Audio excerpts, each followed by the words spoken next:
Welcome back to Let's Get Real, where we debate different topics in pop culture, from movies to television to music. You get the point. We'll keep it with today's topic because while the hit show Friends may be more than 20 years old, it's still ranked in the top 10 in viewership on Netflix, as I'm joined by our experts Cam Denmark and Janelle Lutchman-Singh. Janelle is the author of a book called Friends. These are the only ones I have. And Cam is the head of the Ross Geller fan club. Guys, let's get started because this debate is going to revolve around one of the biggest controversies ever in television, whether Ross and Rachel were really on a break. Long story short, for those that may not know, the two got into a fight on their anniversary because Rachel was stuck at work and it had become a normal thing, and that argument got pretty heated. Rachel says maybe they should take a break.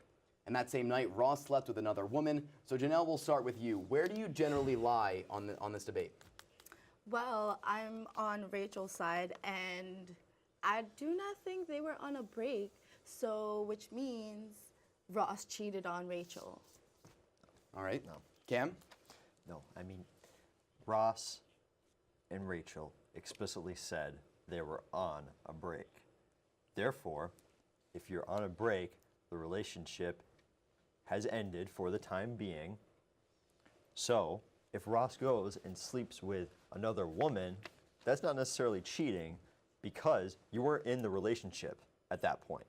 And now that's the mindset that Ross had, and the two of them, actually, Rachel and Ross separately, were asked how that dinner went on their anniversary, and the answer they both gave were, we decided to break up instead. So if Rachel said that, how can, what's the justification there? Well, then she said taking a break from us, meaning it was just time apart, space apart. How could you think that the relationship was over just based off of that? But in the restaurant, they decided to call it quits because she couldn't deal with his cheating ways. Yes, but how can you find Ross at fault if Rachel was the one who called for the break? I don't understand how you see that. I mean, he didn't do anything wrong. Rachel was the one that called for the break. They just needed time apart, space apart. They were living in the same room, the same environment, seeing each other all the time. I'll get sick of seeing someone in the same room. So you're saying that they were on a break? Well, the terms of that break were pretty loose. The two were in a fight, and then they just kind of called it off. Ross walked out, and then that's when this whole thing happens. To be fair, even though the terms were pretty loose, it was the first night that Ross slept with another woman. So how do you see that? The first night. Listen, if he needs a bounce back, he needs a bounce back, okay?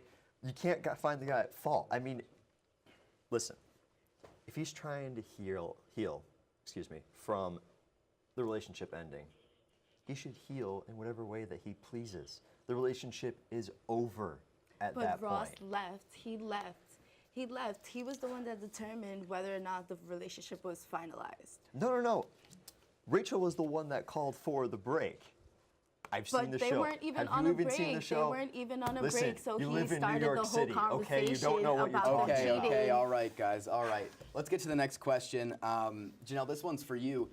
In the show, after Ross sleeps with this other woman, the next morning he feels so bad, he wants to tell Rachel, and then he gets talking to Joey and Chandler, who tell him to do the opposite. They said, that's the last thing you want to do. Your relationship will end. And then she eventually finds out from somebody else. So what effect do Joey and Chandler have on the situation?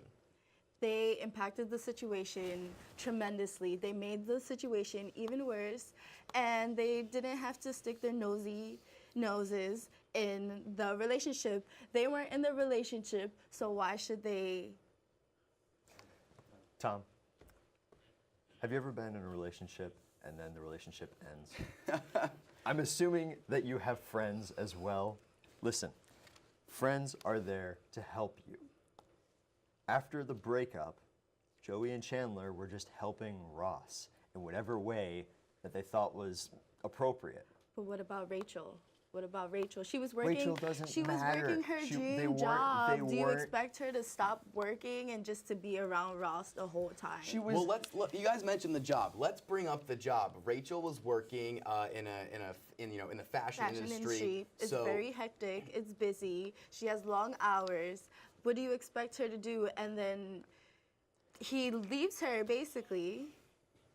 But at the same time, this is something that Ross was pretty angry about in their relationship. So yes. can you attest to anything about that?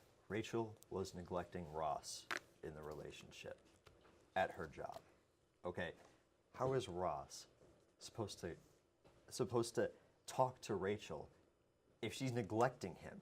I mean, That doesn't how mean they can were you- on a break. That doesn't mean they were on a break. I'm not. s- All right, that's- guys. I think we're gonna have to call it there. The two eventually work it out years later, but we're gonna call it there. Even though the show's 2 decades old, this specific point is gonna be talked about for years to come. We're gonna take a quick break, but when we come back, we're gonna switch our focus to Joey Tribbiani from the show. Man, how stupid was that guy, right? Stick around. Good work, guys.